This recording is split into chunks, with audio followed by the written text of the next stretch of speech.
Good morning, supervisors, guests, and staff. We will have roll call. Please hit your ballot. Well, thank you for telling me about that.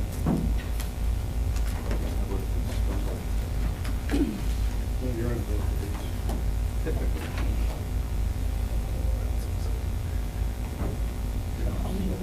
board. We have 19 present, 2 are absent, so we'll continue on with the Pledge of Allegiance. And I'd also like to just stand a moment in memory of Emil Dorr, who served on our County Park Commission for quite some time. That passed away this week.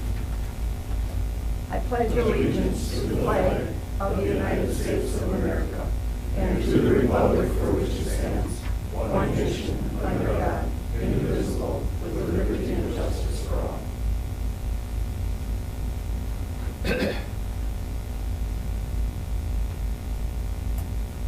Thank you. I have a motion for approval of the agenda. I have a motion by Supervisor Baraboo and a second by Supervisor Stillman. Please vote your ballot.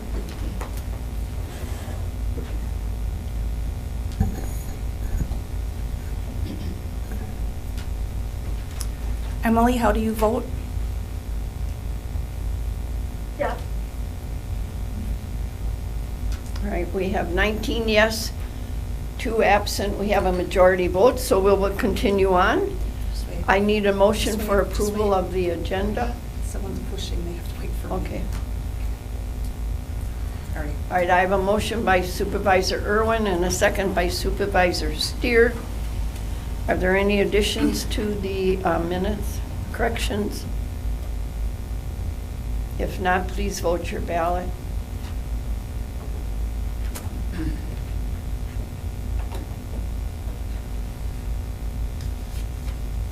Emily, how do you vote? Yes. All right, we have 19 yes, 0 nay, 2 absent. We have a majority vote. Moving on to communications. I have just one communication, which was a thank you letter from the family of Tom Laughrin, who was a former supervisor. What about these other ones? Yes. We also have the letter from Child Care Resource and Referral Letter, which was attached, I believe, to your packet. Okay. All right, we'll place those on file. Any public participation? Nothing over there? Okay. Then we'll go on to special business. This morning we have Greg Brittnacher, who's a Veteran Service Officer, and he's going to talk to us about his annual report and some of the things that are going on for the veterans. Greg?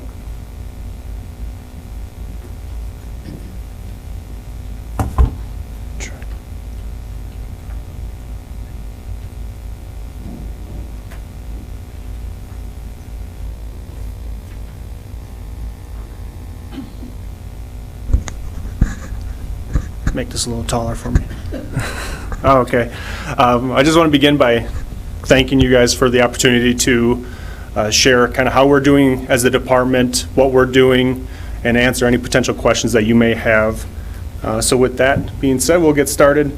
I came on board here in August of 2019, and then 2020 I did do an annual report. I didn't have the opportunity to share with the board. I did do it with the committee with HHS.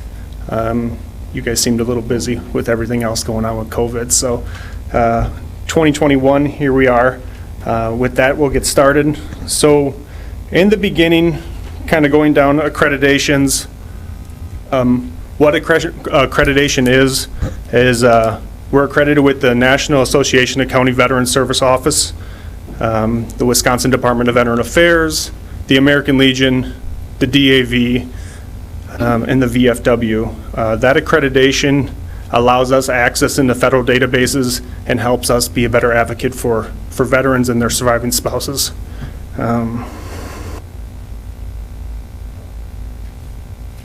It requires yearly education requirements with going to conferences, training within the VA in order to maintain that accreditation. And just like I said, help be a better advocate for our veterans to ensure that we're maximizing all their benefits. Oh, thanks. And then, nope. All right. So continuing on with our mission and our vision, I know you guys can read. So that's my why. This is what I do. This is why I do what I do, is because right here to support veterans, advocate for veterans, to make sure we're maximizing each benefit. Each veteran is uniquely different of when they served, what they did in service, where they served, and that kind of opens up what different benefits they may have in comparison to even just compare myself and Michelle in our office. So two different, same era. I was Air Force, she was Marine Corps. She was stationed in different areas. I was deployed to Iraq. So I have different benefits in comparison to her just because of when and where I served. Same with Vietnam and other eras. Continue on, just a little bit of a history. Kind of where we are as the County Veteran Service Office. So we were established in 1935, and then legislation was passed in 46, which required each county to have a Veteran Service Office. So Wisconsin, we have 72 counties, so we have 72 service officers. We also have 11 tribes, so we have 11 tribal 11 tribal veteran service officers. So within our association, the Wisconsin CVSO Association, we go with 83 strong of serving veterans. We are unique with our state of having that amount of representation. If you go to other states, you would have just like Milwaukee as the regional hub, and all the claims for the entire state would have to go through them. Where here we're fortunate where they just have to come to a county office and we're able to assist them with getting their benefits.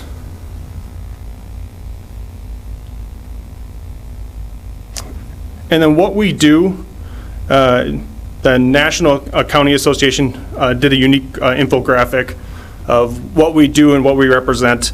Our main goal is to try to get the veteran as soon as they discharge from active duty. They come to our office, we record their DD-214 with the Register of Deeds, and then we start the process of getting them service connected for any injuries from service, enrolled in VA healthcare. There's quite a bit of data that supports that gap from when they separate service and not getting them enrolled in VA healthcare.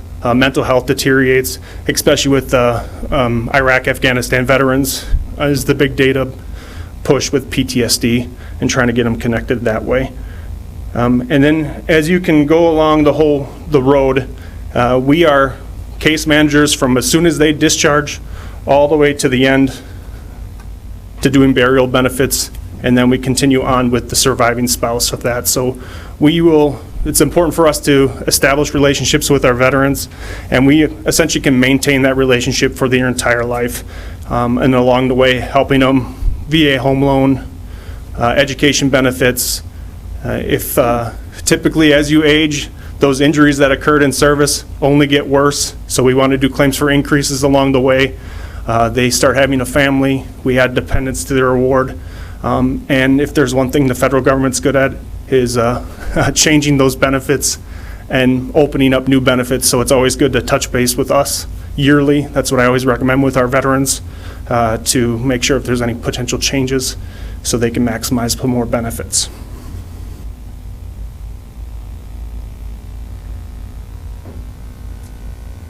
And then our goals for 2021, the primary goal for my department is continue to improve the economic impact of the county by increasing the number of veterans and dependents who qualify for compensation and pension.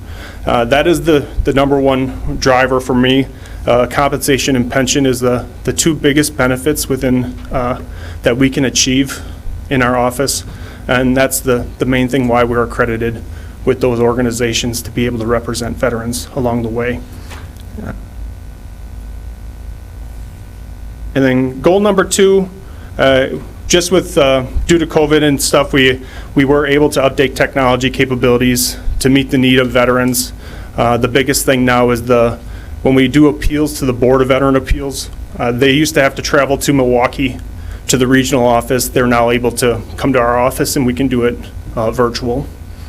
And then also the claims process, doing things through email more, et cetera, to make it a little more user-friendly for the veteran, especially our, I would say younger, but I'm not young anymore, are ones that are working full-time. I'm able to communicate via email and do the claim virtual in comparison to having that face-to-face.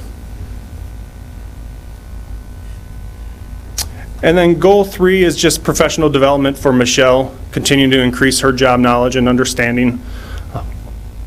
And then same with goal number 4 is for myself to continue to improve my professional development, make sure that we are the best advocates for our veterans and their survivors, so they're maximizing all their benefits.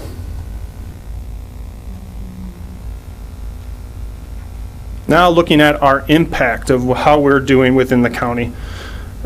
So our office, we tracked a little over $1 million in just retroactive benefits. So that's one-time payouts to veterans. It's a non-taxable benefit.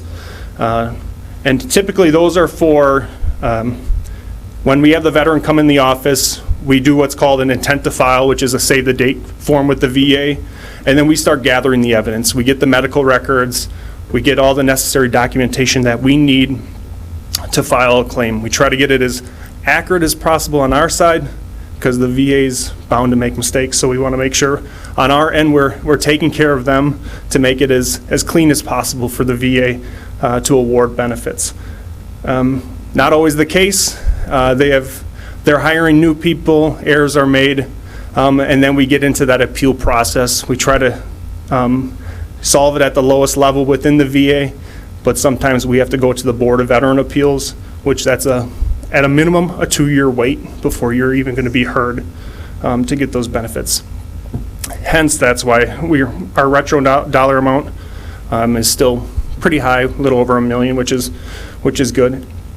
In comparison, I came from Winnebago County, and our goal per each benefit specialist was to bring in roughly $250,000, so we're exceeding that mark, which is our 2-person team.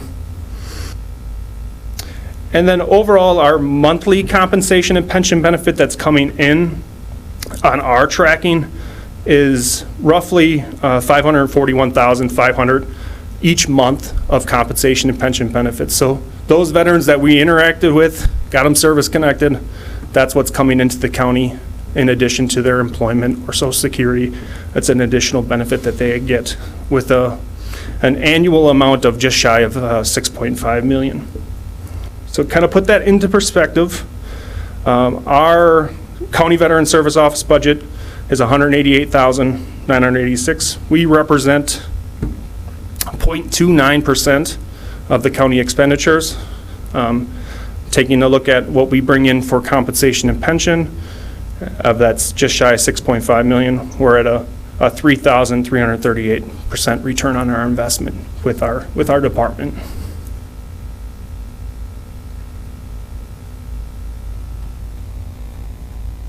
Continuing on, just to look at other federal and state benefits that we're bringing in and using. The Aid and Needy Veteran Grant, we had 10 applicants within our Veteran Service Commission, and that totaled a little over 4,000.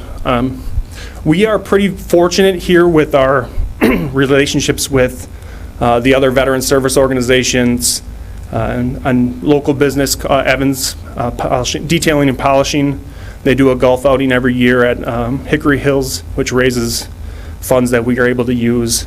The auxiliaries as well within Calumet County, that they're able to provide additional assistance than just using our VSC fund.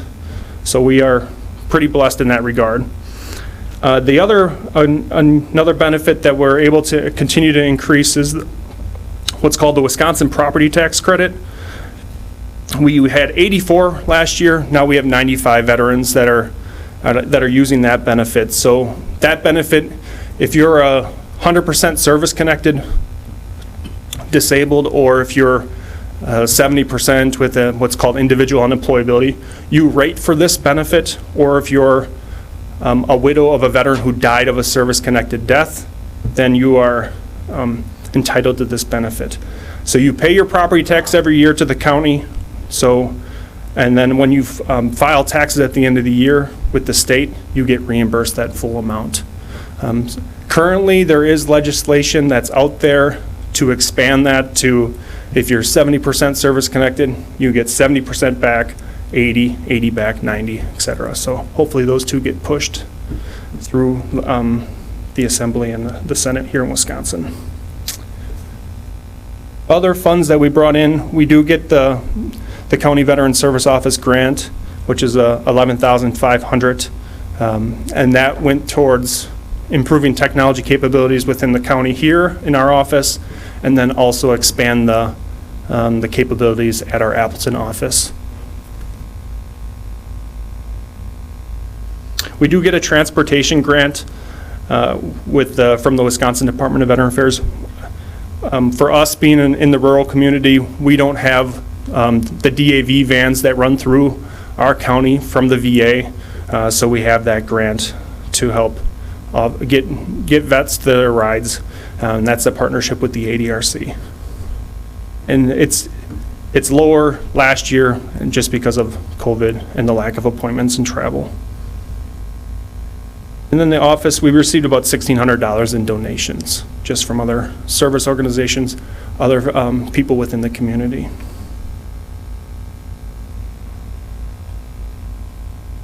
And then looking at overview of the federal benefits, this is the reporting from the VA. And their compensation and pension rates, we're tracking about just shy of 6.5 million. They're at 5.7 million, and they don't take into account the portion of Appleton that falls to us, Menasha, and the part of Kiel. So just that little bit of area, that's our difference.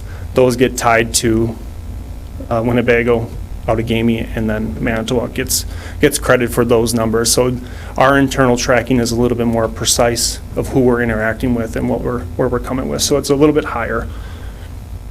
And then Voc Rehab, that's a education benefit for disabled veterans. Insurance and indemnities, that's life insurance payouts. So keep that low. Everyone needs to stay breathing for us. And then VA healthcare. Again, we're at 9.7 million, but likely higher just of adding those different demographics, or the different zip codes into our total of those. That's the dollar amount that they're spending on our veterans for VA care. And then lastly, just some feedback. I did change the names of the thank you notes just because we are a small community and you can kind of put the two together. With that, any questions? Please push your request to speak if you have any questions.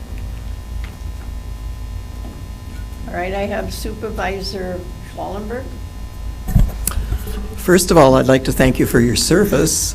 The veterans is part of human services, which maybe some people don't realize.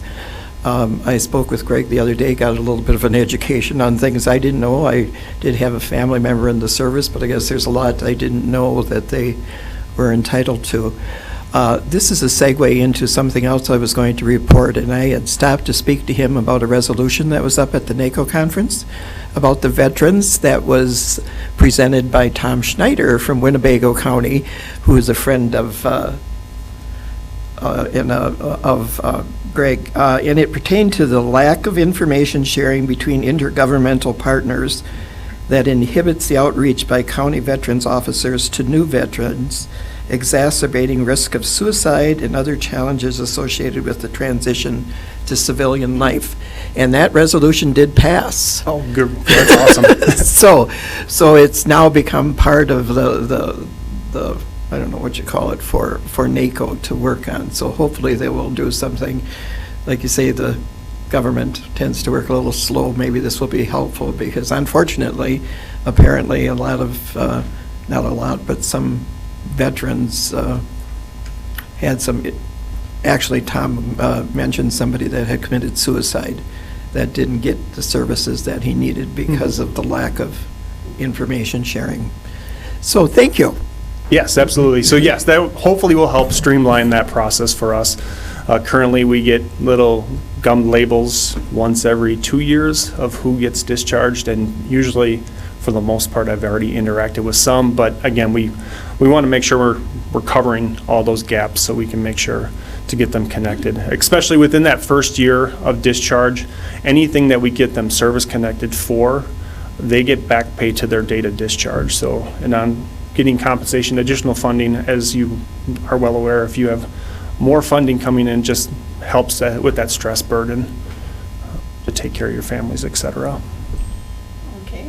Supervisor Draheim? Thank you. Good presentation.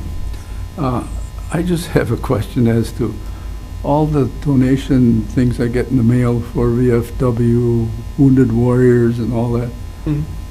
Aren't we doing a good enough job that we have to have all those organizations? And where does that money go? So when you're looking for like the VFW, DAV, American Legion, those donations, if you're donating them directly to their regional, or not regional, but the headquarters, national, a lot of that goes towards administrative costs. So they're the ones that are pushing legislation in Washington for just that increased benefits. For one, like the burn pit exposure for Iraq and Afghanistan veterans, those big three, we'll call them DAV, American Legion, VFW, pushed legislation to get those asthma, rhinitis, and sinusitis added as presumptive conditions for being deployed due to burn pit exposure or environmental hazards. If you're looking at trying to keep things local, then I would just be keeping it to our local VFWs, local American Legions. This way, then the money stays, majority of it, within Calumet County, where it's not going to pay for fees and dues over in national. So these national ones, in essence, the veterans don't get any money out of it, it's just administration? Not, I shouldn't say completely. They do have the unmet needs grants and other things, but it's a cumbersome process to get those benefits. When we have our Veteran Service Commission fund here, we get the donations from the other service organizations locally, and then also just business partners. So it makes it, I don't want to, there's other organizations nationally that I would, like Fisher House for one, where 98% of the money that they raise goes directly back to veterans. Others don't, like Wounded Warrior Project and those that are out there. So it's just depending on where you want it to go, the money. If you want it to stay local, then it's just keeping it local within our. There's they send you caps and shirts and everything else. Well, why don't they spend that money on helping people instead of sending that stuff out? It don't make sense to me. It doesn't make sense to me either. The only, I guess, but just having that voice in Washington is the one big thing to increase the GI Bill. It used to be Montgomery GI Bill was 10 years. Then they switched it to post 9/11, which extended to 15 years.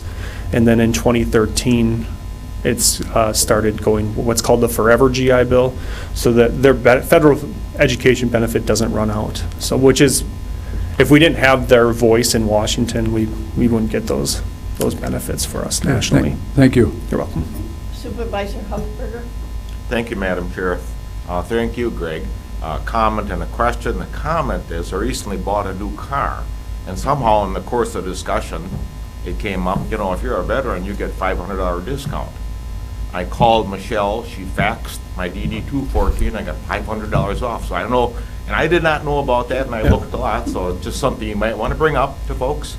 Yes. And my question I have is, the 2-year wait for state or federal, what's the reason for that, do you think?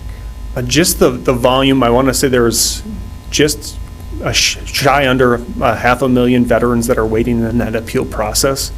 And there's only so many judges, and a lot of it was they had traveling judges that would go around the nation to meet veterans that one day in Milwaukee. So you're seeing, 8, 10 veterans that day, and then you're off to the next city. It has improved with doing virtual. They're able to see more clients, they're not traveling, and they're able to do, so it is speeding up, but it's still a slow process of just, once it gets in that appeal. That's why on our end, we try to get all the evidence and all the facts up front to mitigate that problem, but sometimes we just have no choice just to go to the board. And unfortunately, I know for me personally, I'm in the board and I've been waiting since 2019.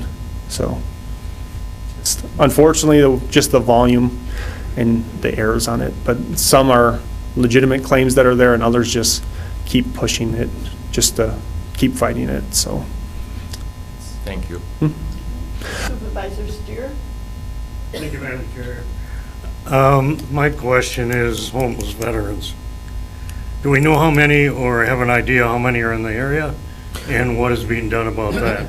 So My second thing is, there's over 20-some suicides a day on veterans. Mhm. It's a concern. It hasn't really changed the number, but the homeless right now is the question, so. The homeless for Calumet County is low, just because of the demographic of veterans that we have here. Majority of our demographic is our Vietnam, Korea, and then there's a few World War II veterans that are still living. And then the majority of the Iraq, Afghanistan veterans are still filtered in there, a lot in the Menasha, Appleton, Sherwood area.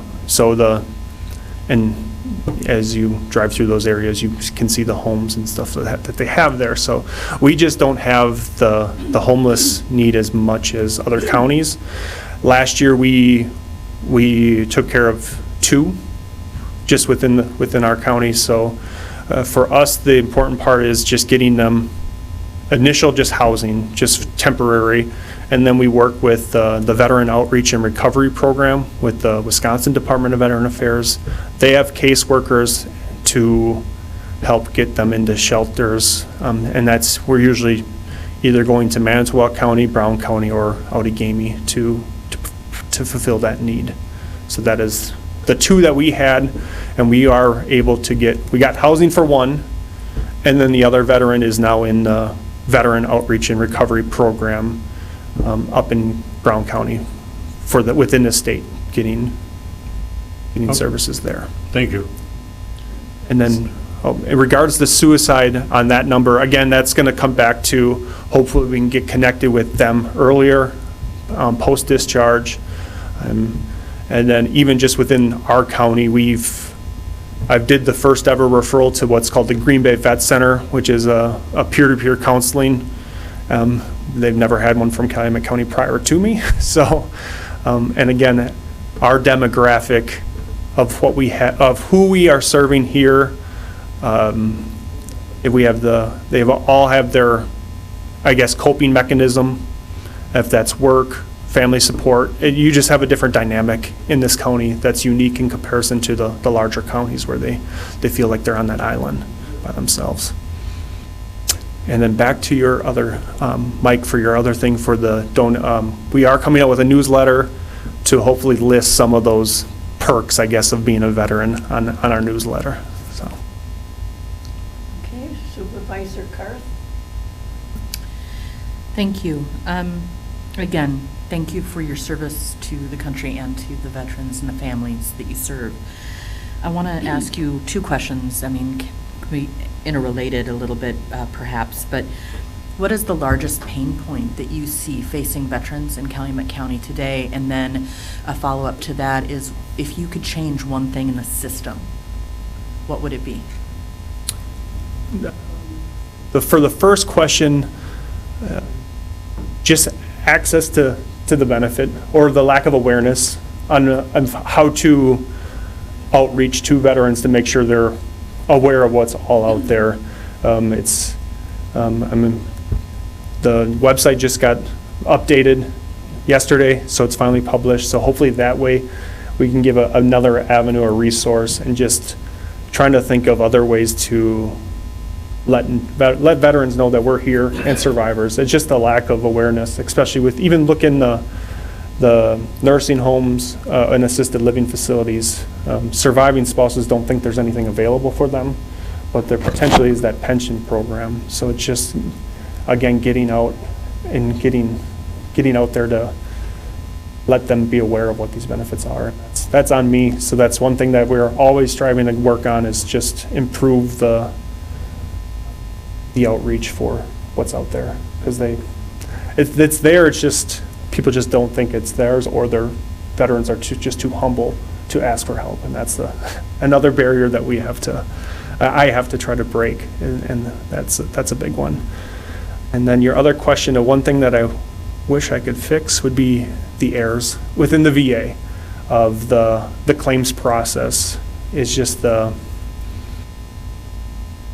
takes too long, I guess. And granted, some of them are warranted if they have to verify where they served and when they served, et cetera. But then the evidence that we have of record of medical records, documentation, and they get rated at a 30% for their heart, but they actually should be rated at a 60.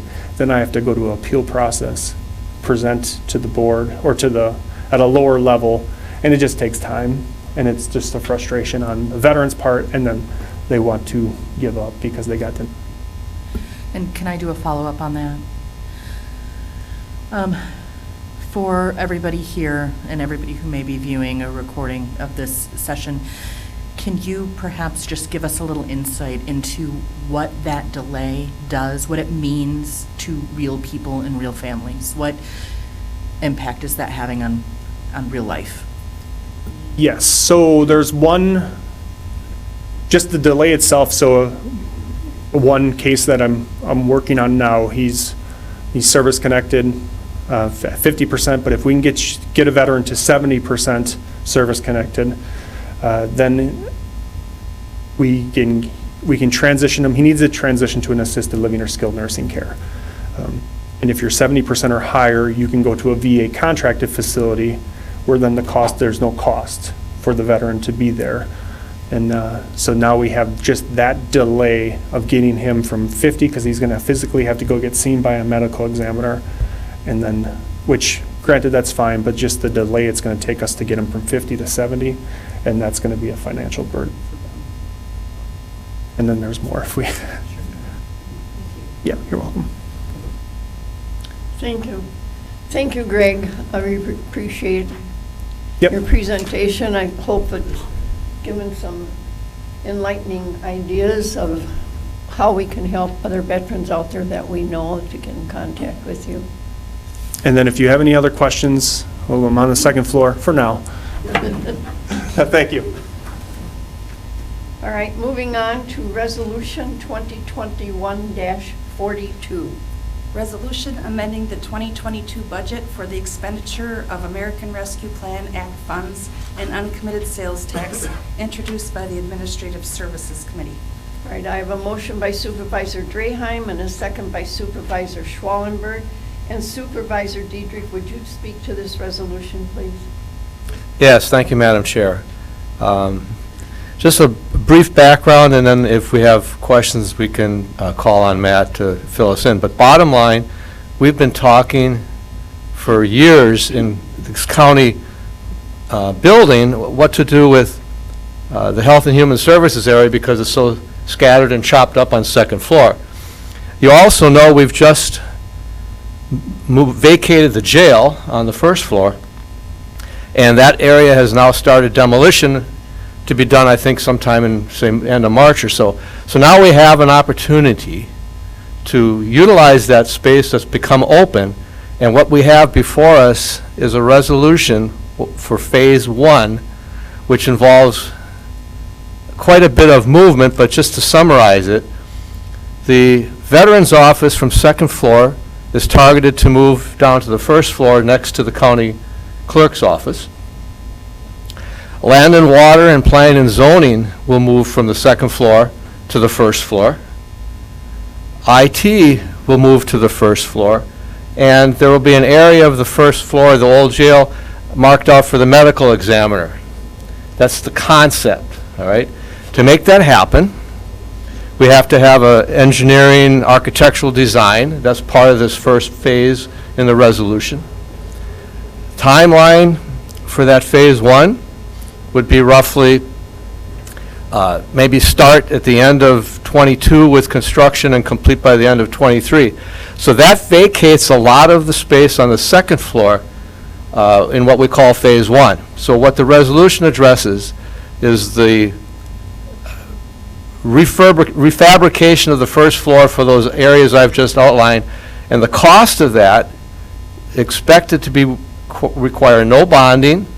It would be covered by ARPA dollars and excess sales tax that we have not committed.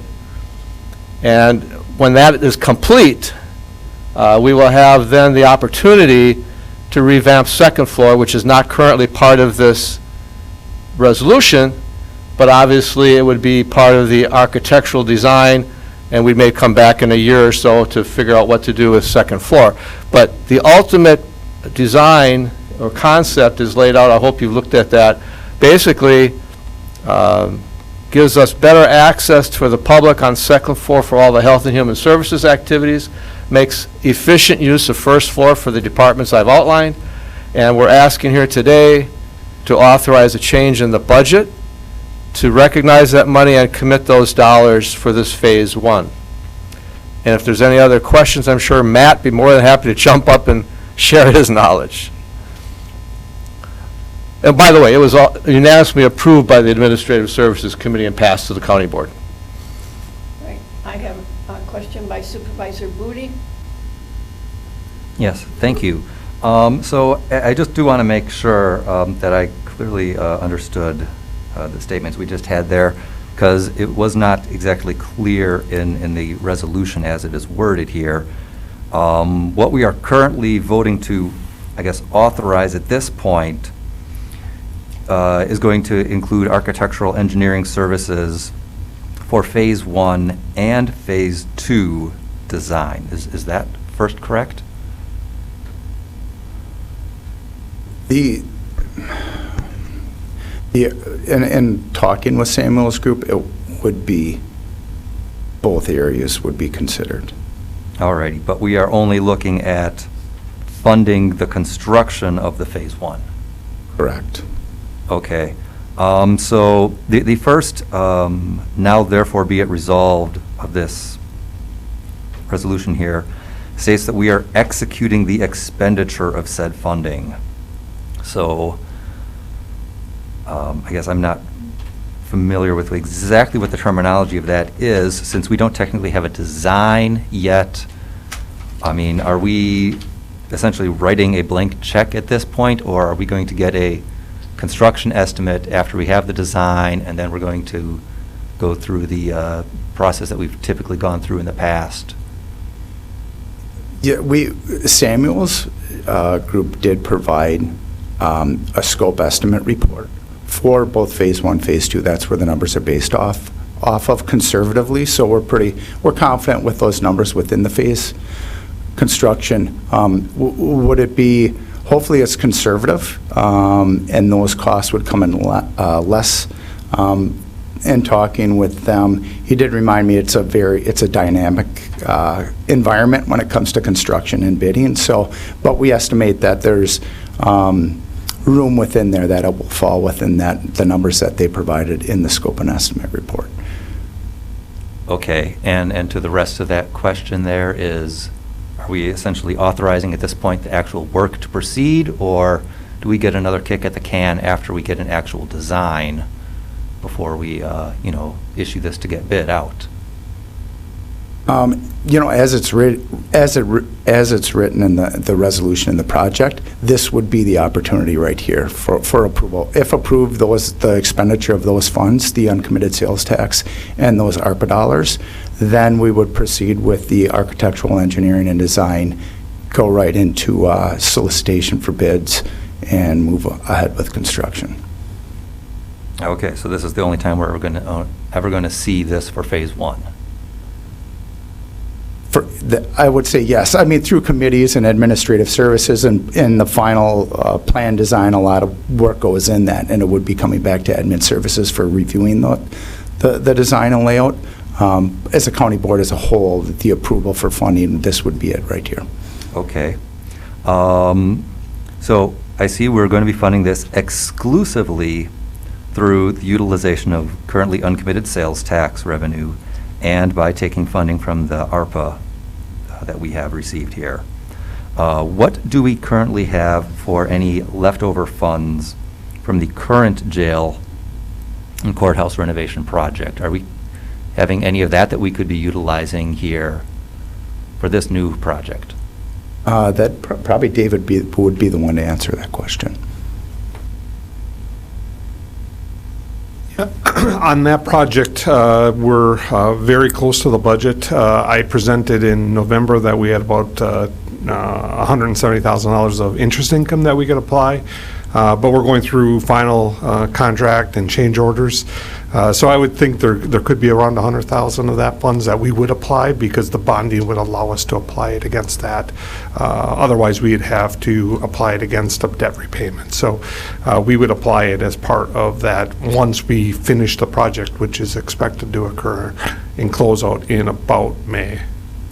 So therefore, would it be proper at this point that would we need to amend this motion to incorporate the usage of any of those excess funds, or is that something that can be done without us having to write that in the motion here?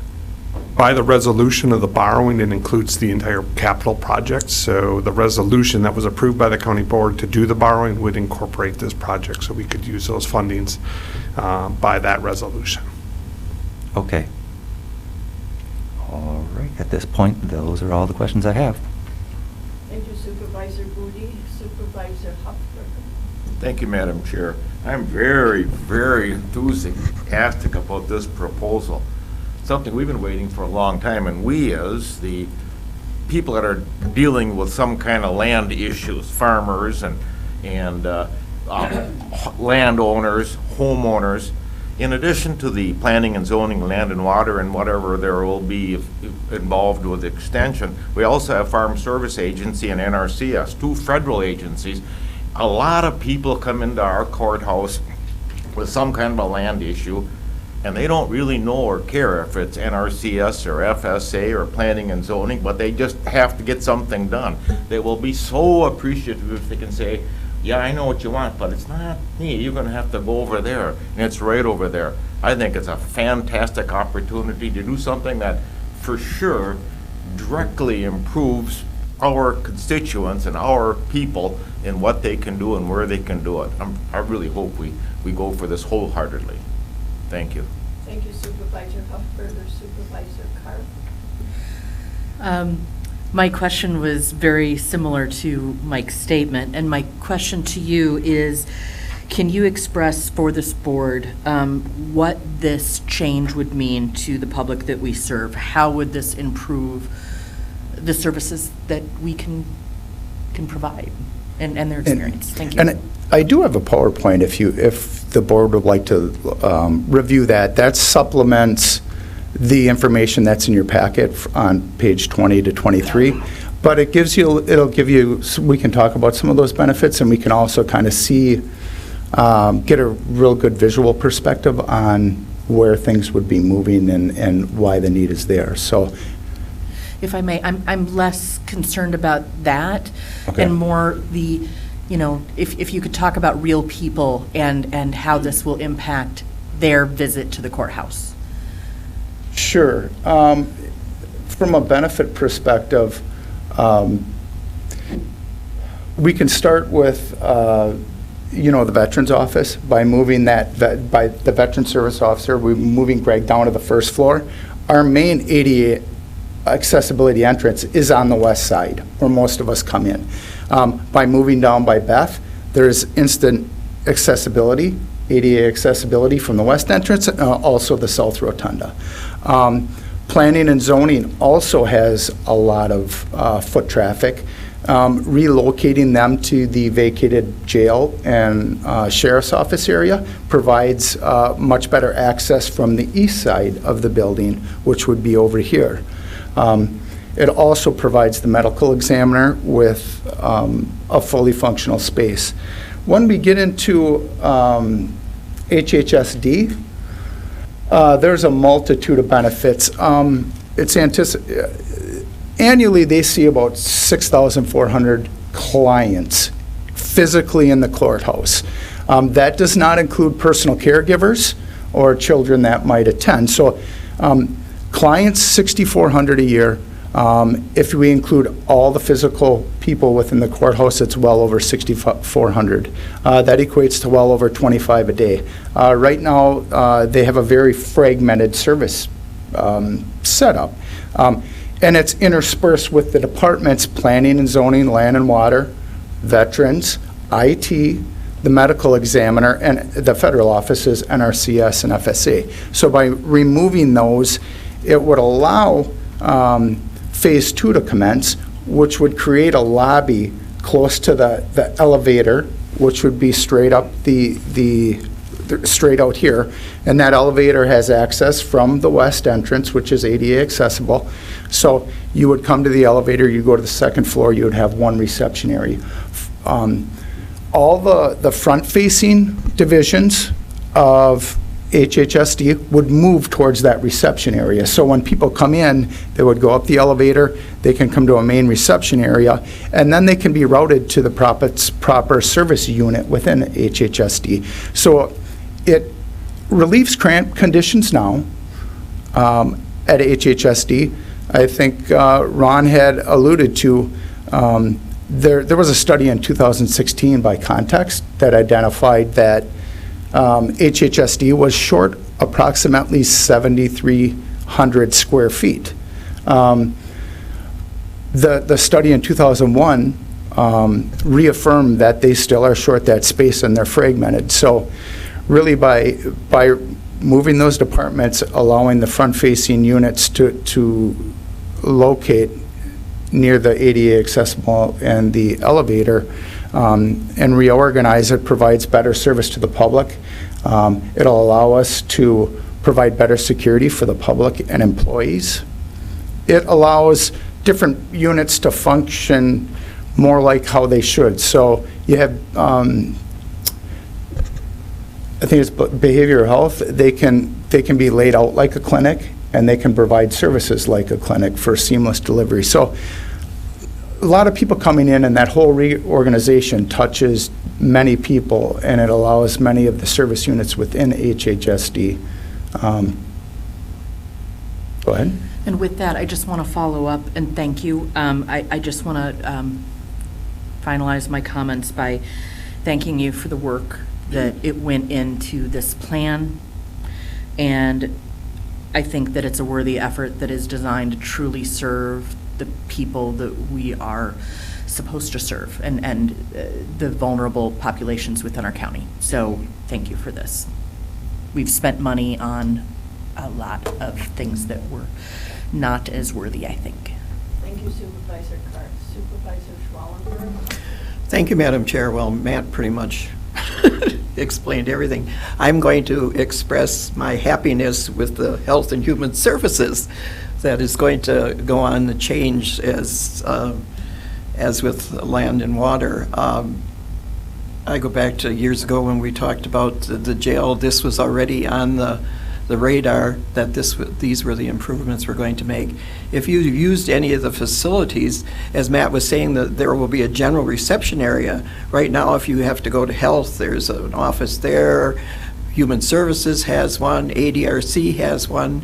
And they're scattered all over the building. All the services are. You may, from personal experience, meet people that walk into the courthouse and look a little overwhelmed because they're not really quite sure where they should go. And so that hopefully will take care of this. I believe some of our nurses' offices was that what was called the vault at one time or whatever? They're in those offices. WIC is now in where the Corporation Council used to be. Lynn Brenner made a comment yesterday that the medical examiner has already moved. downstairs to free up space upstairs because we're lacking offices or, for our people in human services. And the split, as Matt said, between the front and the back, the offices that the public doesn't have to get near. And this will allow also, in case we need, God forbid, another clinic for health, that would allow that facility to happen too. I'm just real excited about the whole process, so that, and I agree. Thank you for all the work that you've put into this, and the explanations are tremendous. Thank you. Thank you, Supervisor Swallenberg. Supervisor Dietrich? Thank you, Madam Chair. Matt, since you're up here, just for my own peace of mind, the proposed work being done under this Phase 1 and Phase 2 does not require any rework of what we just did in the courthouse, correct? In other words, what we did on third floor and the other recent upgrades in the courthouse is really untouched by this? That's correct. Thank you. All right, Supervisor Draheim? Thank you. So, reading this over, this is engineering and the jail remodel. That's what all this money is going to cover? That's enough? This is just an estimate.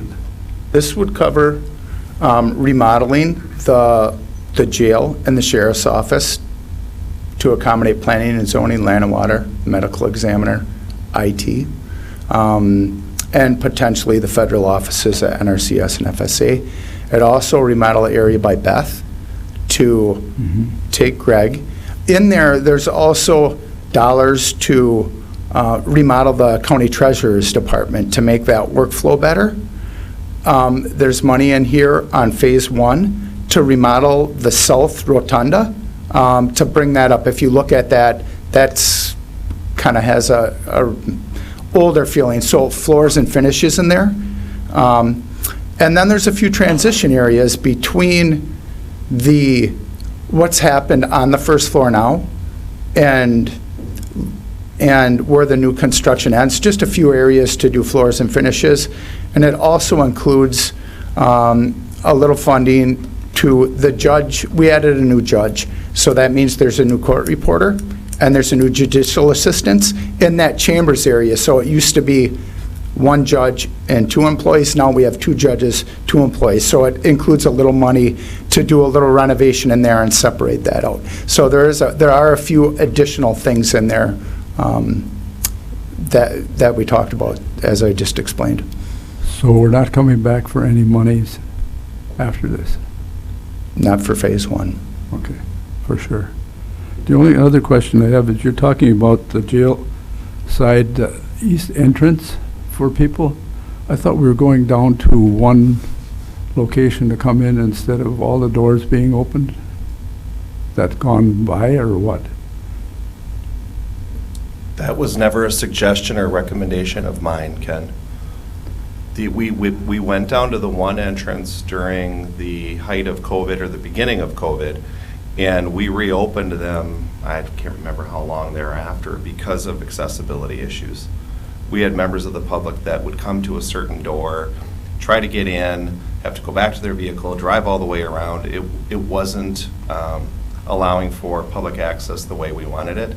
So what we did was created that security portion for the courts and left the remaining part of the courthouse accessible. In past security committees, it was always talked about to just have one so that we wouldn't have to worry about everybody coming in wherever and things. So you're going to have all the doors open again? The doors have been open, Ken. And I'm aware that they brought it up as a security issue, but it wasn't anything, and I'm only speaking for myself, it wasn't something that I had supported. And we did try closing all of those entrances. They'd been closed after the 9/11 issue where we had several people come through security, then they were opened again. They remained open, to my knowledge, until the COVID pandemic. They were closed and then we opened them again because I think as you hear from the public, it's not accessible otherwise to have one main entrance. If you've been in other facilities, I understand the security standpoint of it, and we could have that conversation at a different point, but it does not allow for accessibility, in my view, of a public building. When we did the courthouse last time, there was predictions that we wouldn't be big enough the way we are, and I can see that's all happening. They talked about 10 years, and the phases are all coming true. So I guess are we serving more people, or are we just trying to get bigger? Or I don't understand why the biggest growth is coming from. It just seems like it just keeps going more and more and more. So, yes. If you look at the table of organization, Ken, you were on public grounds when they did the 96, and you had estimated certain growth, and how soon was that filled? Just with information technology alone, for space for their I don't know the technical terms. Geeks. Yeah, well, anyway, that was one thing, and then I think I commented because I thought it was you at one point about 20 years ago that took the ramp all the way around to the human services area when you had to go into the west entrance, and we had created really the least accessible space all the way on the other side of the building. So not only did they have to come up the elevator, they go down the longest hallway, but then they had to go up an incline of a ramp. So try to do that with any type of a physical disability. We've talked about this forever. So the movement of this, as Matt described, with the blue space and the orange space, it shifts everything in the right direction. And I just think the overall, if you look at your table of organization, budget year after budget year for the last 25 years, we've grown as well as your population has grown. I think when I started here, we were about 34,000 people. Now you're over 54,000. So you're in response to the growth of the population as well. Okay. Thank you. All right. There are no further questions. Please vote your ballot.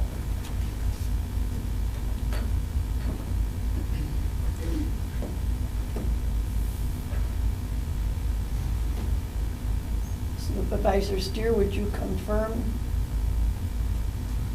Supervisor Voigt, how do you vote? Yes. Okay, we have 19 yes, 0 nay, 2 absent. We have the 2/3 vote, so that resolution has been adopted. Moving on to Resolution 2021-43. Resolution creating one full-time equivalent recruit officer in the Calumet County Sheriff's Office effective February 15th, 2022, introduced by the Administrative Services Committee. All right, I have a motion by Supervisor Draheim, excuse me, and a second by Supervisor Schwallenberg. And Supervisor Diedrich, would you speak to this resolution? Thank you, Madam Chair. This is an interesting and unique situation, which when it came to the Administrative Services Committee, I think we're all educated about the problems and a potential solution here. The sheriff is finding it difficult to hire patrolmen simply because, not just hiring issues in general, but people have a disincentive to go into that route because you have to pay for schooling, number one.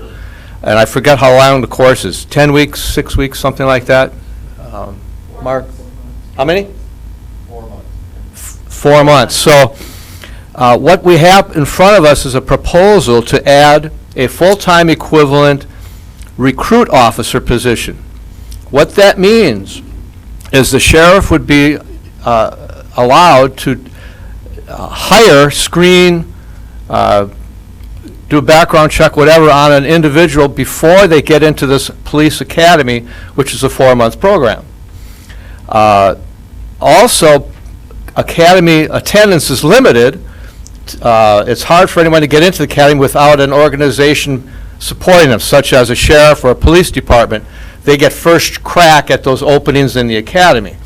So this allows the sheriff to sponsor in the course of a year up to 3 people in the academy, not necessarily all at the same time, but allows him to rotate people into the academy that are his employees as patrol recruits, and then hopefully upon completion of the academy, they would obviously then have some obligation to work for the sheriff. So it's a way for him to control and get recruits, encourage people, internal people to go to the academy, and gives him a way to support people attending the academy. So it's a win-win for the employees, a win-win for the sheriff, and ultimately for the county. So the Administrative Services unanimously pass this on to the board here for consideration. Thank you. Supervisor Carth? Thank you. Two things. First of all, you had mentioned patrolmen. I just want to mention that it could also be patrol women. I'm sorry, I was using the generic, but That's all right. thank you for That's all pointing that out, Hope. But I have to say it. And then my question is for the sheriff. Can you help us understand how this resolution would help with hiring and retaining good talent? Sure, I'll bring this down. I'm not as tall as Greg was. Yes, Hope. Thank you for asking. So, as previously mentioned, we've been having some difficulties filling positions in our agency. So, we do have a lot of people that come in as a corrections officer, and their ultimate goal is to move up the ladder, if you will, to become patrol officers out on the road. A lot of departments have been doing this for years. It's basically a training and a retention and a recruitment thing for us. So we have a corrections officer that comes in, want to use this as a stepping stone. So we have two choices. We can either help them accomplish their goal and become a patrol officer, or they're going to go somewhere else. In today's hiring, and other agencies have openings all over the place. They have so many more options today, where it used to be that they wouldn't leave us. Today, they have those options to go other places.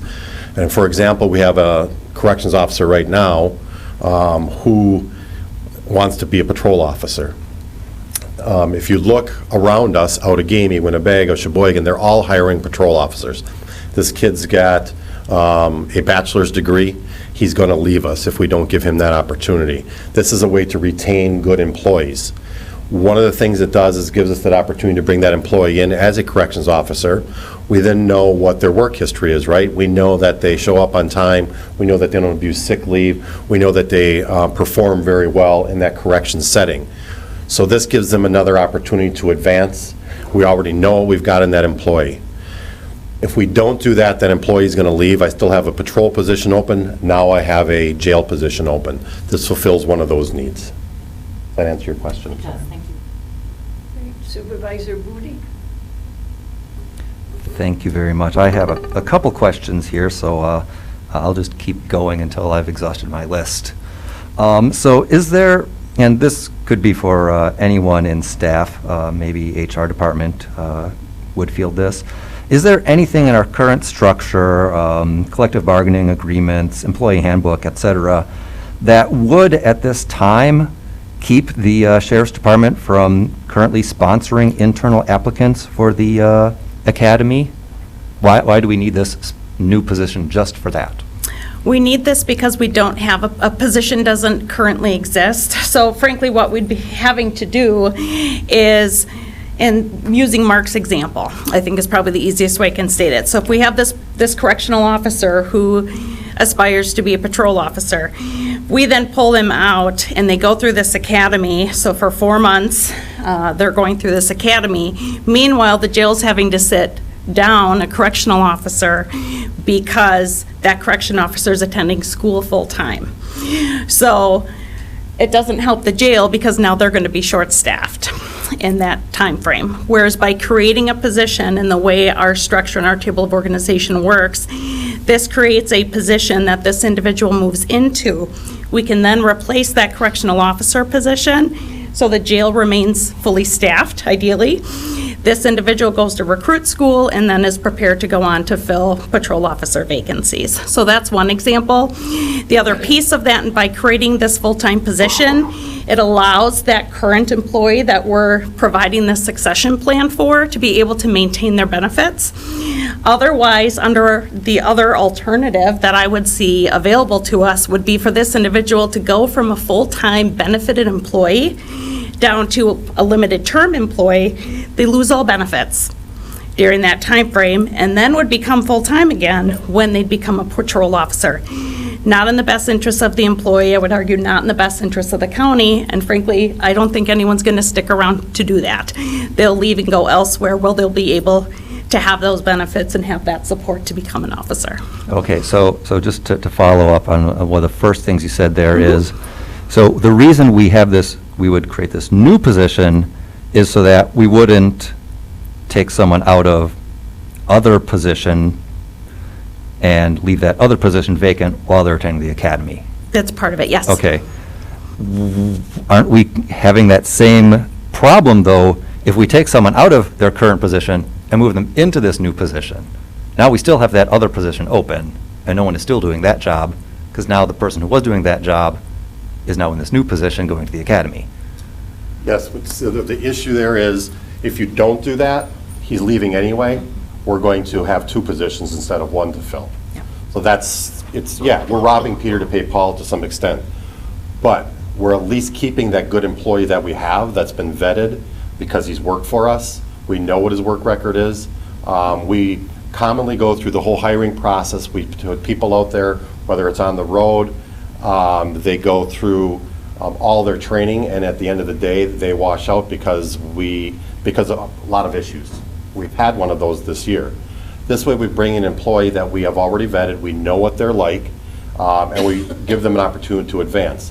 It creates an opening in a jail, yes, but this guy that's specifically the one that I'm talking about today, if we don't give him an opportunity, he's gone. I mean, it's just the way it is. Now we have two positions to fill, and then we're bringing in people that we have no idea what they're like. So I think it's a huge advantage for the county, and it looks good, I think, to our employees that we're investing in them. Mm-hmm. If I could add in the other piece of it too that we're seeing more and more, and Mark, you could certainly attest to this. So part of our rigorous hiring for patrol, as well as corrections positions, they do a very thorough background check. We do psych evaluations. We have a lot of candidates that we're putting through that full detailed process, even for corrections positions. They're not passing that background check or that psych eval. So if we have someone, to Mark's point, that's already been vetted through that process, has already proven themselves as a valued employee, for us to be able to provide that promotional opportunity and advancement within the organization is invaluable, in my opinion, because we're having trouble bringing people from the outside that are complete unknowns to even get through the rigors of passing to be eligible for hire in the first place. Okay. So then, if we have someone we bring in for this new position, or move someone from another position into this new position, what guarantee do we have that this person we're sponsoring to go to the academy will serve in Calumet County after they graduate? As you said, there are plenty of positions elsewhere.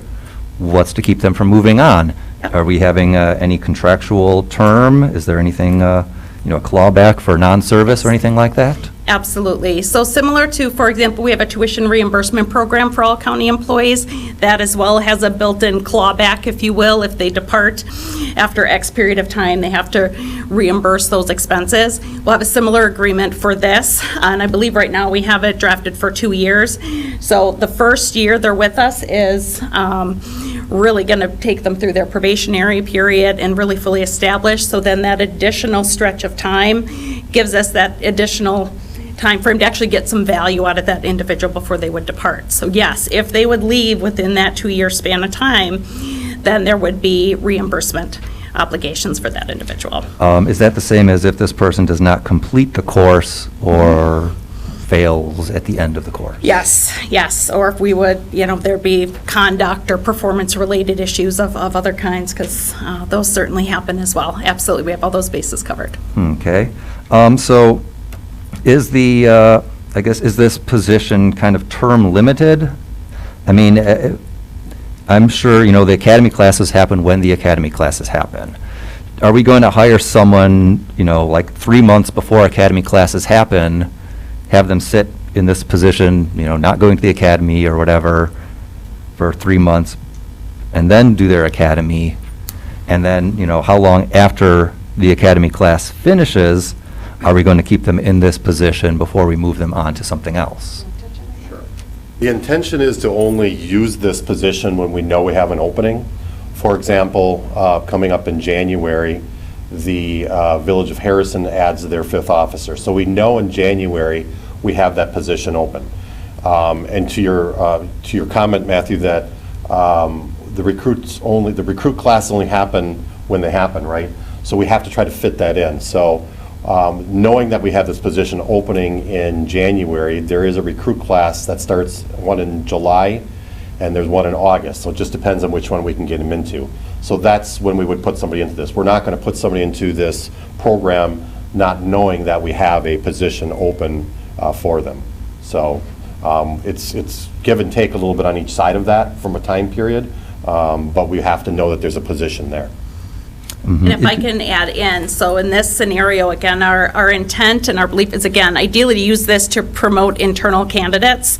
So in the example shared earlier, that employee will continue to function as a correctional officer until that recruit academy begins, and that will be the internal transfer date into this recruit officer position to go forward. And then again, ideally, if timing will work out appropriately, that academy will end. It'll then be time to fill that patrol officer position and onward.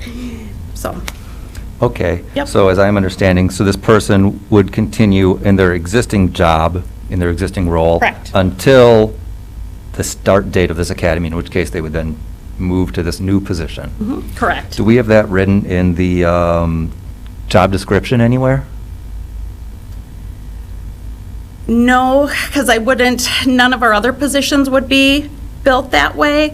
So really what takes care of that is the offer letter that we create. So once this person is offered, like any other internal change or transfer within the organization, even promotion, demotion, my office puts together a offer letter for them to document what the date is, what the details of any benefit changes, compensation changes. That's all memorialized within their offer letter to indicate when their current position ends and that new one begins.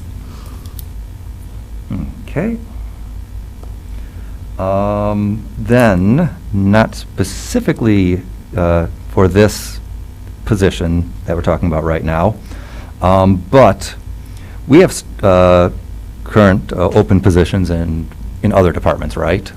Absolutely. So we could say that we have staffing shortages throughout the organization. Well, there's vacancies, yes. Why don't we incorporate some kind of positions like this in other departments? This, to Mark's point, some other organizations have been doing this for a few years. This is a starting point. I think if it works out and it is successful for us, which I fully believe that it will, it's absolutely something we could potentially open up to other areas. Would I want to dive into that in multiple areas all at the same time? Not necessarily.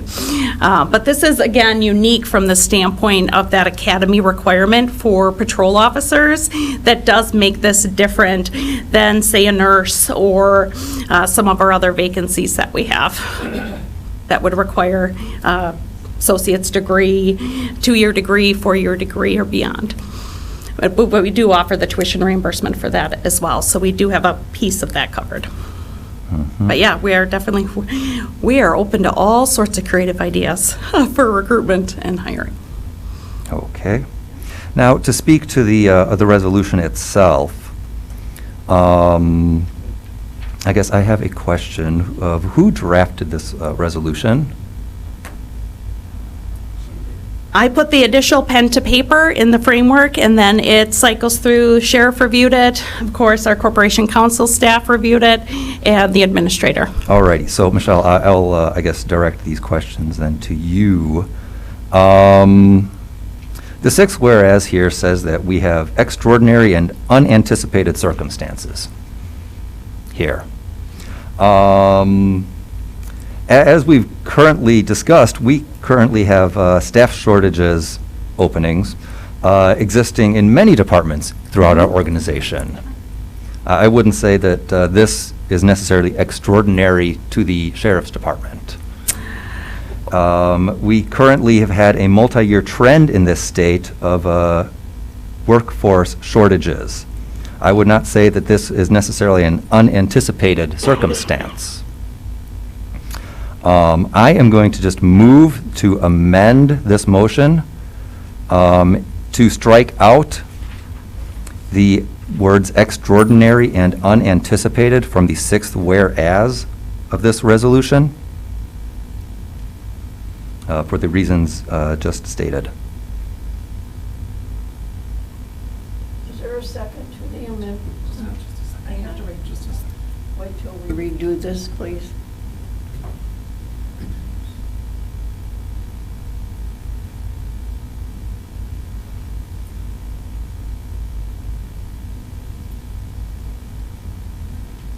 Matthew, can you press your motion button, please? Yes, thank you. Actually, hold on, I'm gonna delete that after the amendment. Now, if you would do your motion. Okay. Trying to get this. The motion is to amend to strike extraordinary and anticipated.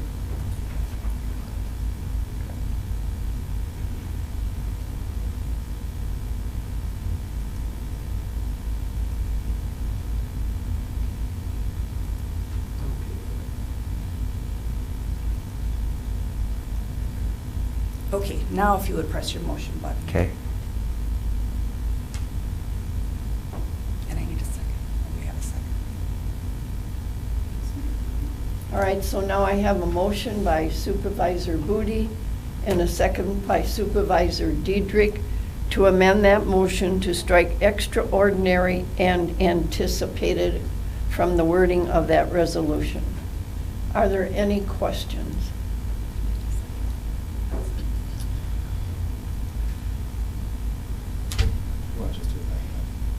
Yeah, I don't know if people, I can't, I'm like locked out here.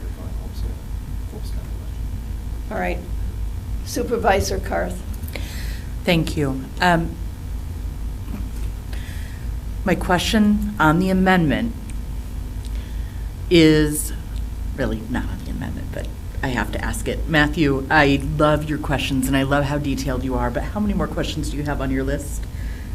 Because I don't know if I want to go into a point of order of limiting debate time. I don't want to go there, but I'm almost there.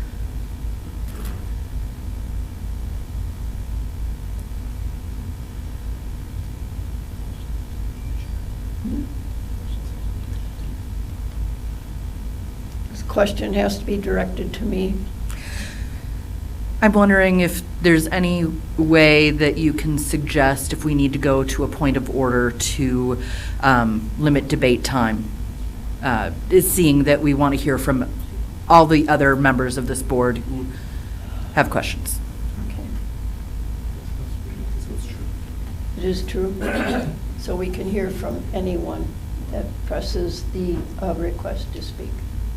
Well, Hope makes a point of order, and people are allowed twice to speak. However, there's a limit on the amount of time a person can speak. So I guess what Hope is asking is how much more time is Matthew going to take, because otherwise Hope is going to suggest a point of order to limit that. So you can address Matthew asking how much after this issue with the amendment, how much longer or how many more questions will he have? Matthew, how many more questions will you be asking? At this point, I have no further questions. I've made a motion that's on the floor. And I just do want to say we all have 3 times that we can speak on any motion on the floor. So that is that. That's correct. Motion. All right, so we're going to speak on the motion to amend. Anyone have any? All right, Supervisor Schwallen. Can somebody explain why those 2 terms were put in there? Supervisor Schwallenberg would like to know why you are Excuse me. Michelle. Sure, I can address that, and certainly Ted, feel free to jump in. This is actually some of our standard resolution language when we bring a position outside of the annual budget. So my understanding is the intent of this statement is to explain that the county administrator has determined that, yes, there are unique, extraordinary, unanticipated circumstances that resulted in the creation of this position outside of the annual budget process to bring it to you here today to ask for this non-budgeted addition for the year. Now, oh geez, excuse me. Does that answer your question, Supervisor? I would like to make one other statement. I was led to believe that, anyway, we were told that it's based on getting somebody in the academy. And because there are so few positions in the academy, that those that are sponsored by a county or a sheriff's department have priority over anybody else to get into this academy. And so that is one of the extraordinary circumstances also that applies to this resolution. Correct. Thank you. Thank you, Supervisor Schlomberg.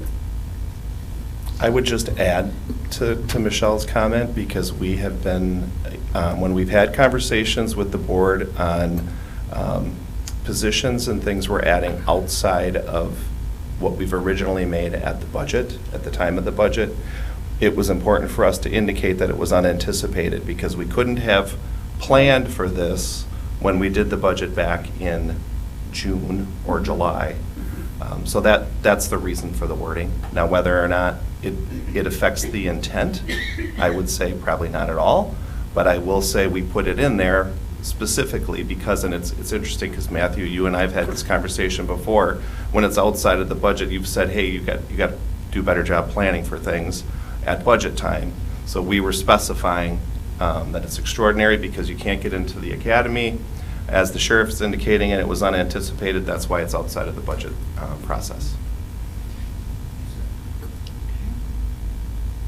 Supervisor Stillman. Thank you. We have a committee that diligently worked on this. We have staff that has worked on this, and our administrator has determined something here. We hired this administrator. So I think that we should go with what the people, or what is on the resolution. I'm going to vote against this amendment then, so, okay, thank you. Okay. Seeing that there are no other questions, please. Did he just? Is there another? He did talk. Do you want to still continue? No. Are you done? Okay. All right. Seeing that there are no other comments, and we do have a motion, and we are voting on the amendment to strike the words extraordinary and unanticipated from the resolution. Please vote your ballot.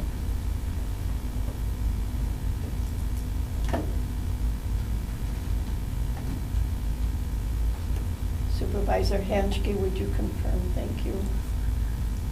Supervisor Huffberger, would you confirm?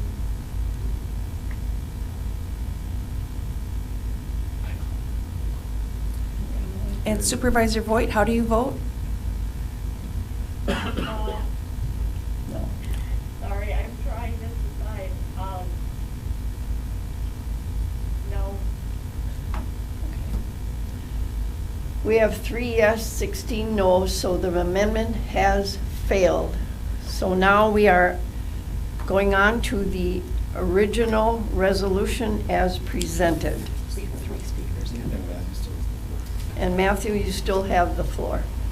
Yeah, like I said, I made a motion there, so I have nothing more to say at this time. All right, we had several that wanted to speak on the motion before. Supervisor Steer. Thank you, Madam Chair. I'm former law enforcement, so this is an easy subject for me. if people don't understand what's going on, very few people want to get into law enforcement for various reasons. So instead of going from 100 applicants, you're going down a couple. And a lot of these aren't qualified at all. So it's getting tougher and tougher. So the fact of sending somebody to recruit school or having somebody on hand, that's not unusual. That's been going on for years. You hire somebody, and then when there's an opening, you send them to the recruit school. That's basic law enforcement, the way it was going. But we can't even get applicants. And we're a small county. If you think that we can draw like some other agencies, you're mistaken. So we need this to proceed to fill these positions. We can't go backwards. I realize there's a shortage of people and all that. But law enforcement, it's getting to be a crisis. I know many counties, I know many people in law enforcement, yet it's a struggle all over, even the big departments. So we have to make it easier on us to get good people. Otherwise, if you don't realize what the cost is to train someone, and you have to remember, once they go, they will be with an officer on the road for several months, if not a year, to be trained. Just imagine how much that is, 50, 100,000 to replace.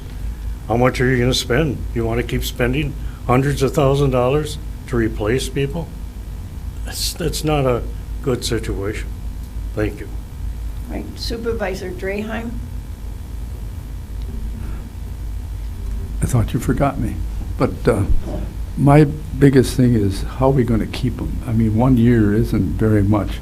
When they're offering, where is it, Waukesha or some places offering I don't know how much money to sign up. That's a good thing for those people, you know. I mean, you don't want, we can't offer something like that. So I'd like to see it that it would be longer than just 1 year, because you got training, and you got them on you get them now already, and you got them on training, and then that's a year shot. So you're only going to have an officer for 1 year, and maybe you can't. I don't know, but it's too bad you can't get them committed for at least 2 or 3 years. Sure. We will be building that, the agreement rather is built for 2 years at this point. Yeah, but There's no, trust me, I wish I could lock everybody in, Ken. I absolutely hear what you're saying, and I don't disagree. I'd love to have a guarantee. Yes, there are some agencies, I could name a few, that are offering significant sign-on bonuses. So a big part of that, and I know something Mark is working diligently on, it's our culture, it's our environment. And I think the fact that we have internal candidates, such as correctional officers, that aspire to go to patrol, and we can use a position like this to support that, to retain them, that's what's going to keep them here. That's what's going to set us apart from those other agencies, and hopefully helping us, showing that we're investing in our employees and keeping them. Mark, anything you would prefer to clarify? No, I agree with what Michelle said, and there's two different issues here, right? So getting that person now that's a corrections officer to stay as a patrol officer, that's what we're working on today. We've had discussions, Michelle and I and Todd, about some of those things that you just brought up, Ken, and we're continuing those discussions to see where we can go with that to keep people longer for retention. So we're aware of it, obviously. Thank you. Supervisor Diedrich? Thank you, Madam Chair. Very quick question, Sheriff. Are the correctional officers aware of this proposal that you're bringing to the board, as specifically the individual you're afraid of losing, or have you been kind of keeping that close to your chest? No, they're aware of it. As a matter of fact, one of them, we went through the last hiring process for a patrol officer, and there were 2 people from the jail who applied. And quite frankly, they were our top candidates, but we couldn't give it to them because they weren't certified. So, you know, this has been going on for a while, and they'll come to me and say, well, we'd love to have you sponsor us. You know there's a lot of openings out there, Sheriff, and yes, I'm aware of that. So they are aware of the times that we're in just as well as we are. They're aware that I was bringing this to you. I would love to have been able to hire one of those for that road position. I don't want to lose them. All right, now we have Supervisor Steer, you already spoke, and Supervisor Stillman. Thank you. Thank you. We're not here to micromanage the sheriff's department. If something is needed, I mean, let's do it. And if something has to be changed, we can do resolutions further down the line. So that's all I have to say. Thank you, and Supervisor Karth. Steer, are you asking again? All right, I'm trying to bring up previous speakers and then, okay, Supervisor Steer. Thank you, Madam Chair. I just have one more thing to add. With all the press for law enforcement and everything else going on, and if you've never worked the job or in corrections or on the road, you just don't know. You don't know what you face every day. You don't know what goes on. So it bothers me when people object to making it better. I really do. It really hurts because you don't know what they face day after day after day. What we need to do is pay them better, like a lot of other counties are doing, and that's a fact. Thank you. Supervisor Dietrich? You're all right? I was done, thank you. All right, now Supervisor Karth. Not a question, just a statement. I want to thank you both, because this resolution and this idea, you know, these people that we're considering live in our community, they invest in their community, they have families that are entrenched in our community, they have invested in our community, and that this resolution to me says that we're investing in them. So thank you. All right. Supervisor Booty. Thank you. My objection to this is not because I want to micromanage anyone's department. It is not because I do not appreciate the hard work that our law enforcement agency does for us in this county. My objection is because I object to adding staffing positions outside of a normal budgetary process. I do not think as much, I'm not going to speak to the merits of any individual that we have working for our county. However, I do not think that we should create a position just for one individual. I think that the position here has good merit to it, and if we were discussing this during a normal budgetary time, I would thoroughly vote in favor of this position. I would also suggest that our staff look at similar positions for other departments. I think that getting people's feet in the door early in their career and helping them grow in the county is a good thing. However, I do not think that this is an extraordinary and unanticipated situation, and I do not want to vote in favor at this point of adding a new position to the staff outside of the normal budgetary process. Thank you. Thank you, Supervisor Booty. There being no further questions, we are voting on the original resolution 2021-43.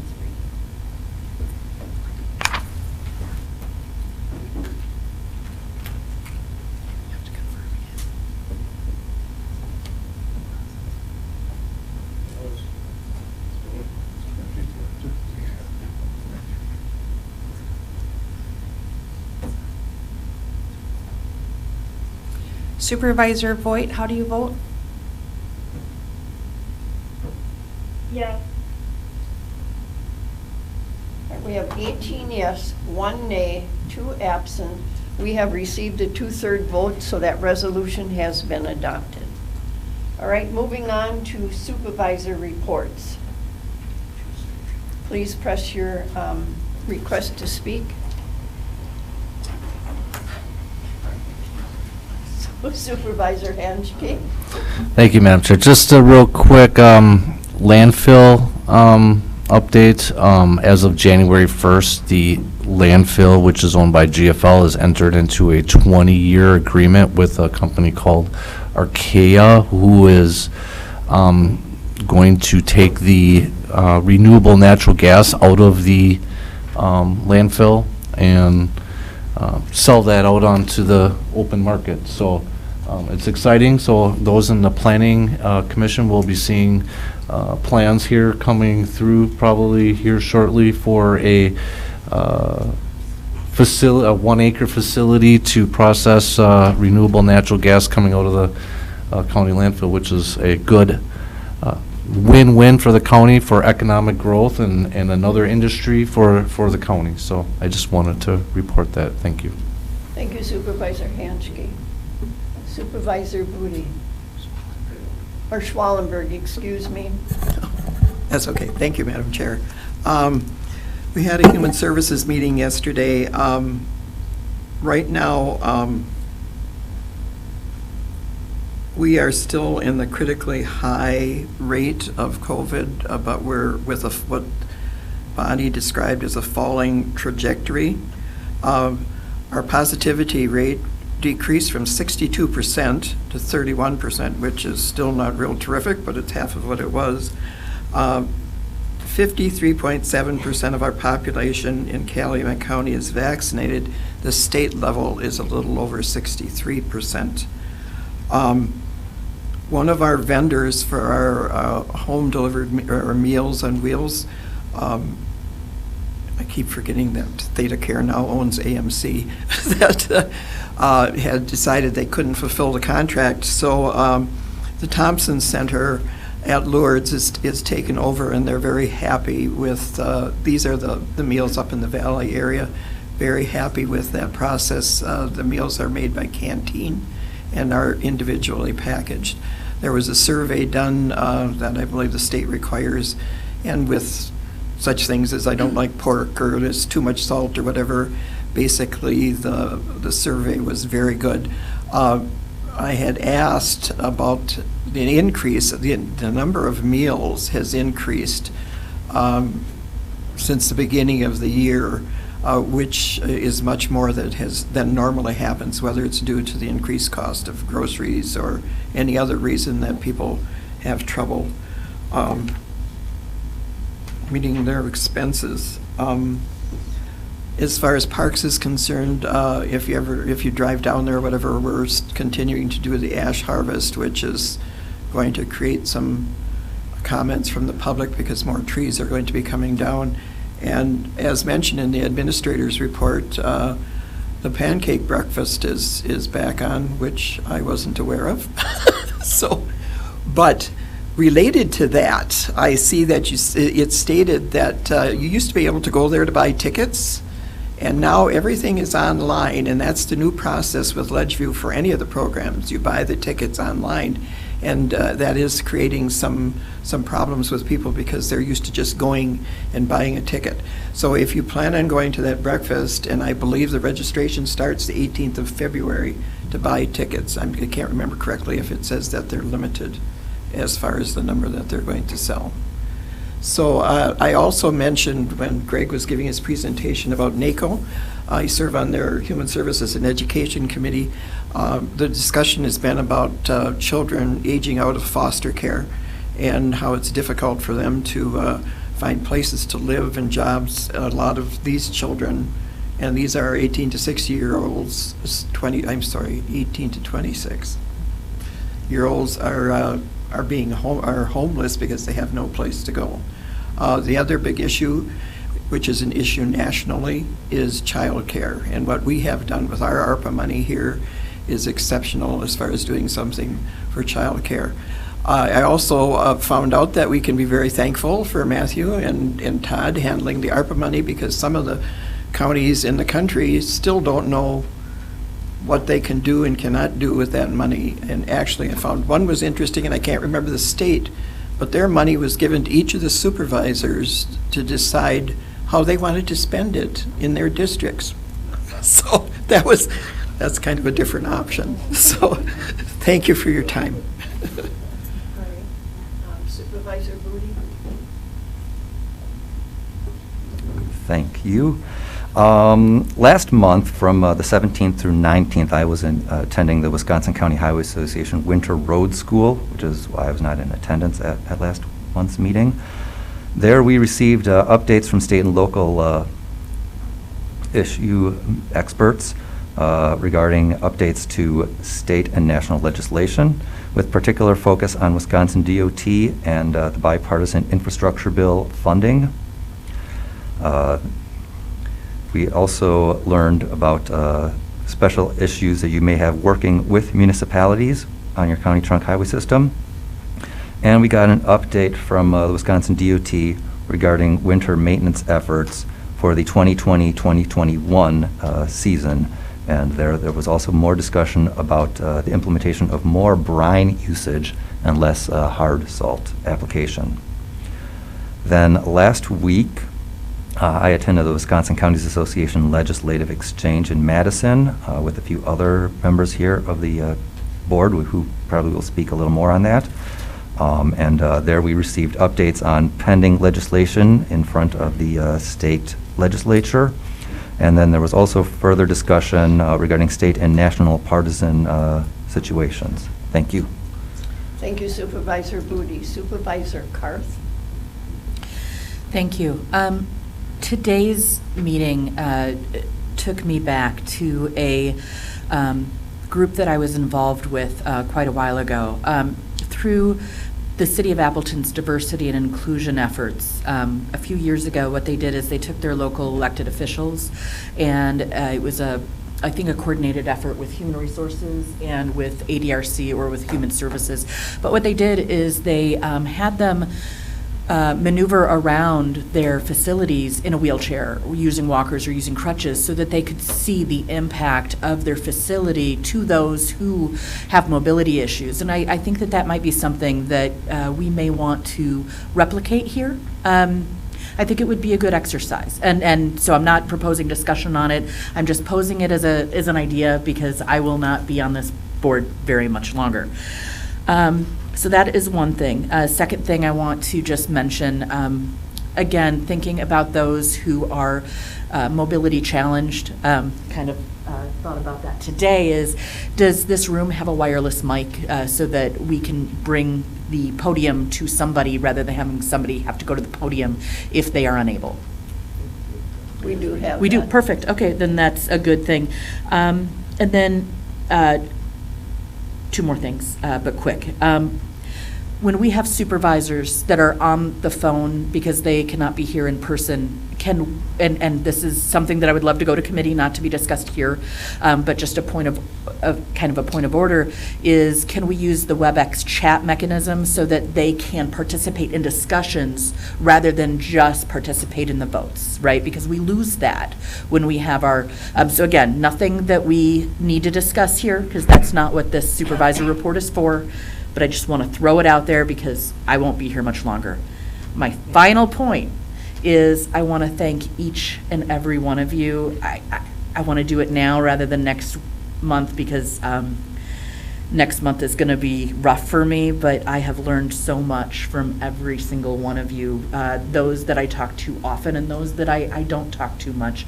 Just seeing your service to the community, no matter what side of the political aisle you're on, props to all of you and thank you. Thank you, Supervisor Karth, and also thank you for your service. Supervisor Hartle.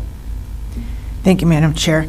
I was reluctant to do this because we're kind of going long in the tooth this morning, but I think this affirms the work that we're doing here. I also attended the WCA's Legislative Exchange, and one of the presenters was James Wood. He is a think tank, I think, Wisconsin Tomorrow and Competitive Wisconsin. And he spoke about workers come from quality communities, and the work that we just did today, I think, affirms what he recommends. He said that there are really 8 areas that are looked at as bringing population to an area. Broadband, early childhood care and education, workforce housing, transportation, and in fact, that was brought up a number of times that we're heading for a 5-year cliff with all the EV vehicles and gas efficiencies. There isn't going to be enough money in the road fund to support roads, so we need to be looking at that more creatively. Healthcare, energy, example would be access to recharge stations. Community quality of life, and then rural resurgence. Mentioned that retirees are moving north, and which doesn't necessarily include us, but workforce returning to their home communities because of broadband and ability to work from home, difference in quality of area. But he stated that appropriate investments in these would improve Wisconsin's ability to compete for workers. And when I look at the work that we're doing, we're investing in a lot of those 8 areas. I would hope that we even become more focused. Additionally, in that presentation, those 2 days, Wisconsin's sitting on the largest surplus of money in like decades. So I think it behooves us all to kind of keep an eye on how that money is being spent and to address our needs to our people in Madison. And so the other thing that Wood mentioned was that local government, business, and the public need to come together to have discussions over these 8 areas. And once again, that puts a big kudo to Mary Carell, who does a lot of that work for us. Thank you, Madam Chair. Thank you, Supervisor Hartle. On your desk, you had interest finders for upcoming committees. Please fill them out and get them back to the Administrative Services Office on the 3rd floor. Also, I'd like to just say that this past week, our administrator, Todd Romanesco, celebrated his 25 years with the county. So.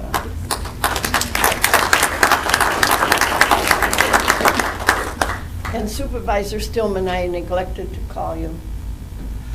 Thank you. I just wanted to say that I attended the legislative exchange. The first one to do a presentation was Mark O'Connell. About what kind of people you like to be with. You want to be with somebody that's positive, honest, trustworthy, friendly, forward, and somebody you can communicate with. The people that aren't that great are the ones that are negative, arrogant, dishonest, disoriented, and incompetent. Okay, the governor spoke, and he did say that a lot of people think he's kind of dry. And not a lot of expression and stuff like that. Then you were talking about the political parties. They said about 30% are Democrat, 30% Republican, and about 30% are kind of on the border. And then they said about 75% of the Republicans like Trump. Okay, Kyle Christensen did a legislative update, and the bipartisan budget was passed. Okay, then he said there's 132 bills enacted, which is, I thought, quite a bit. And there was going to, and there's regulations on pharmacy benefit regulations. Then talked about the opioid settlement, about the federal funding to counties, and then about $125 million in transportation funding, and $27 million in 911 funding. The bills outstanding are redistricting and about the Wisconsin Elections Commission is kind of up in the air. Talk about tax cuts. And then for workforce legislation, there was 10 bills they were talking about that is in the process of being looked at. Okay, then I got the final Treasury guidance on the ARPA funds.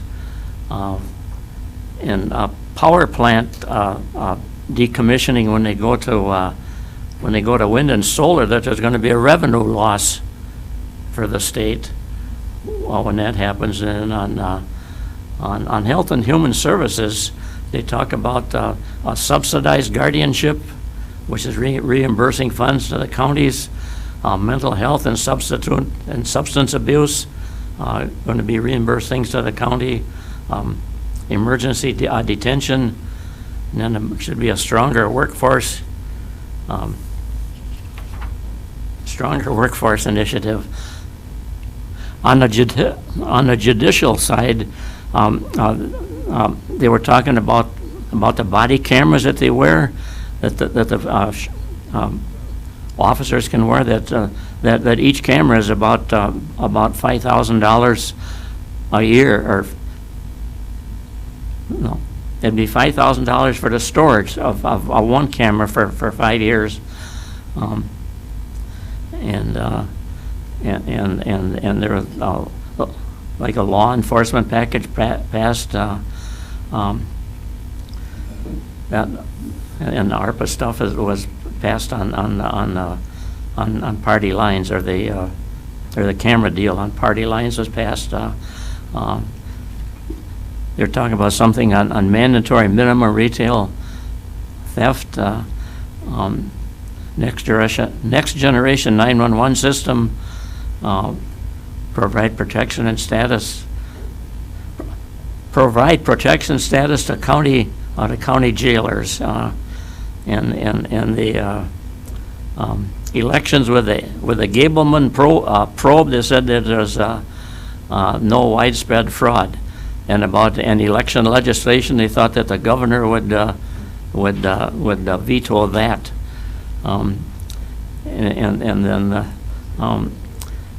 then this guy from Jim Wood from Wood Communications says that the necessary choices we make are not going to be popular, and to get things rolling, you have local government, public community, and the business community. And okay, then there's a Dale Knapp has this magazine called Forward Analytics. Okay, he projected something what's going to up until 2035. Okay, and property taxes would be more subsidized by sales tax, and now like sales tax would go for about 20%, and then by 2032 the sales tax should go up to about 35%. Then there's a PMA, asset management. They said the biggest risk is going to be trying to work together, which is, I guess, the way that is. And okay, then they said there was like $45 million of funding for bridges, and like they said, the transportation funding, long-term transportation funding is going to have to be done.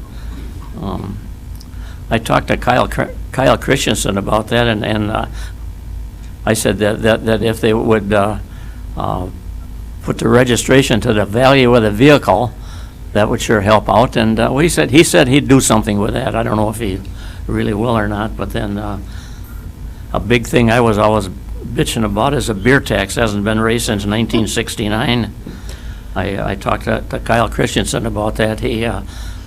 Wisconsin counties did do three resolutions to raise the beer tax, but that didn't go anywhere. If they would raise the beer tax, it's 6 cents a gallon now. The median is 20 cents. If they would raise that to the U.S.